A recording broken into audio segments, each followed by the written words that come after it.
If there's anything calculated to bring disbelief to the human mind, it's the idea that reindeer can fly. One look at those shaggy, non-aerodynamically designed creatures should be enough to tell everyone with half a wit that they could never even fly. And yet they do. They lift off beautifully from almost any surface, skimming through the air effortlessly, light as a feather. But that's not all. These heavy mammals, which look as if they were lucky to be able to walk around without breaking their spindly legs, fly faster than any known bird or animal. Only man's mechanical devices can do better, and they gulp unconsciously amounts of precious fossil fuels. Because they thought the reindeer really could fly was an unlikely idea, many figure that it was just one myth. But with Santa's permission, a noted aero research engineer met in Greenland one summer day, when the reindeer weren't required for any North Pole duties, bringing along a specimen of a reindeer named Blitzen, who was one of the most powerful reindeer a person could ever hope to meet. The scientist, Dr. Werner Eberhardt, brought with him an impressive array of instruments. Dr. Eberhardt checked Blitzen from horn to heel, measuring, tapping, and muttering all the while. Every once in a while he'd say, "Mein cute," or "Gisht mat oberlicht." Well, he looked at him with disbelief, and it's hard to believe, he said in his thick German accent, but this reindeer can really fly. Dr. Eberhardt then explained that it was all in the antlers, that a reindeer's antlers were so aerodynamically designed that they could give the deer even more of a lift than a bird or plane. Comparative speeds, nature has produced a variety of flying creatures, all with different capacities and speeds. Among them, the reindeer is unsurpassed.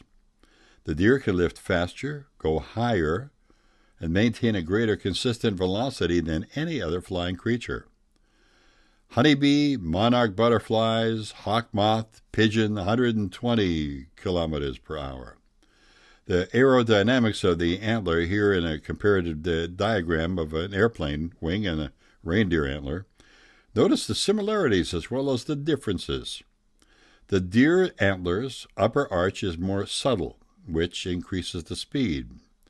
The plane has artificial bracing, while the antler's bracing comes from normal growth, not shown in the picture of the plane's ailerons. The deer's smaller prongs near the head perform the same function. The deer's tail serves as the rudder. Tremendous lift. The cross-section of a reindeer antler is the most aerodynamically sound structure in nature. And for airflow, he tried to get Blitzen to fly, but since he was adept at communicating with a reindeer, Blitzen just stood there, looking like he knew something we didn't. Finally, Dr. Eberhardt gave the demonstration himself. He's absolutely certain that they get into the air by kicking their feet together, and got down on his hands and knees and slapped his hands and knees together. That gives them the impetus to get going. After that, the good doctor put his hands on his head and wiggles his fingers. The antlers do the rest. He said, "I absolutely must write about this in our international research journal." Those who are interested can read the details of Dr. Werner Eberhardt's scientific findings in the International Journal of Aerodynamic Research, published in Bern, Switzerland. Those who are unable to find the journal in their local library can write directly to Bern sources. Scientific research shows that reindeer's incredible flying capacity comes from the airflow over the uniquely constructed antlers. Reindeer clock speed, 634 kilometers per hour, believed to go much faster. Well, now you know. Reindeer, yeah, they can fly.